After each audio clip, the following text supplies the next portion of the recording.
What's going on there, YouTube, and welcome back to another comic book video. Alright, so we are going to continue our coverage over X-Men comics as we work our way up to X-Men Inferno. And now we pick up with Excalibur number 3. Yes, you heard that right. We are only going to cover one single issue because this is a one-shot where you have Captain Britain and Excalibur going up against the Juggernaut, but also it's moving day, and I'll explain more about moving day in the second half of this video. But I really want to focus more on Excalibur getting ready to fight against the Juggernaut because he is a very strong opponent for our brand new team in the world of Marvel Comics. So getting into the opening pages for today's video, we do pick up with a character known as Vixen. Now, we met Vixen in our last video, but that was not her first appearance. Matter of fact, she first appeared in Daredevil's plural, number 9, back in 1983. Now, when it comes to Vixen, she is a British crime lord, but apparently in the opening pages for today's video, we come to find out that she was paid, or she's going to be paid $1 million if she's able to accomplish a certain task. And so we see her and her crew breaking into a prison to break out a particular prisoner, and that would be the Juggernaut, of course. Now, as soon as she arrives and finds the Juggernaut, she makes a deal with him. If she is able to help him, he has to be able to help her, and you have the two characters agree on their deal. Now, we have no idea what the actual terms are, but they do agree to help each other out. And this leads into a prison break. Now, real quick, I love this prison break a lot because before it actually happens, you have the army appear to, hopefully capture the Juggernaut and also the prisoners who are going to break out with him. But as soon as you have the Juggernaut destroy the entire prison, which also releases every single prisoner of the prison, well, the army begins to realize that they are not able to actually stop the Juggernaut because he is unstoppable. But that brings in, well, Excalibur. Now, at first, they send in the big guns, and that will be Captain Britain. Now, this is the first time, apparently, that these two characters are meeting each other. And so the Captain Britain, he believes that he should be able to handle the Juggernaut. Yeah. That's a huge mistake because you have Big Boy here just punch Captain Britain back in one single punch, sending him flying and having the rest of the team wondering if he's actually able to handle the Juggernaut. Now, here's the thing. Rachel Summers, better known as the Phoenix, she has the ability to actually stop the Juggernaut right now because currently he is not wearing his helmet that usually protects him from any kind of psychic attacks, except this is Captain Britain wanting to see if he's actually able to handle the Juggernaut on his own, which of course he cannot. But either way, you have the rest of the team use their abilities and their time to capture the rest of the prisoners who are also trying to escape from the prison. And so once you have that all done, you then have Rachel Summers turn her attention back over to the Juggernaut and then use her ability to shut down his mind. So yes, you did have Excalibur fight against the Juggernaut, but honestly, it was not really that complicated or hard for the team to find a way to actually stop him. But then out of nowhere, we are then introduced to a random character whose main goal is to make contact with an alien race.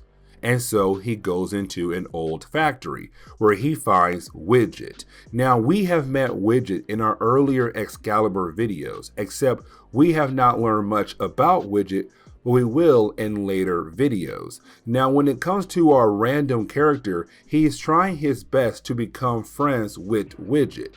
Now, when it comes to Widget, it wants to believe that our random character is a good person. And so he goes out of his way to open up a portal for our mysterious old man.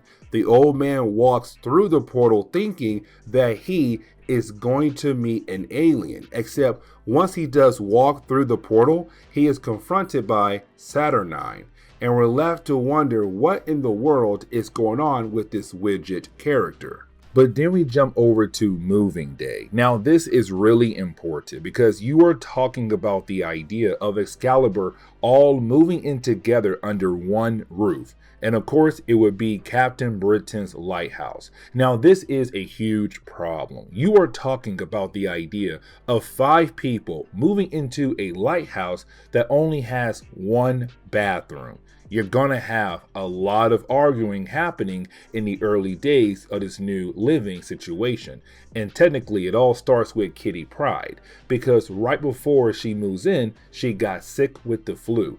And she's trying her best to try different things to make herself feel better. And it does lead into different arguments with her and Captain Britain. Now, out of nowhere, a fire has started in the kitchen because of Megan. She's trying her best to make something that could possibly help Kitty Pryde get better, but unfortunately, she started a fire. Now, the fire is spreading and is heading towards a bunch of crates. Now, for Captain Britain, his idea is just move the crates away from the flames and then stop the flames from getting bigger. But when it comes to Rachel Summers, no. Why not go ahead and just throw those boxes into the ocean? And we kind of find out why she did that. Those boxes were full of whiskey. And when it comes to Captain Britain, he has become an alcoholic. And that is beginning the process of doing some harm to his relationship with Megan, because she feels like if he has a problem,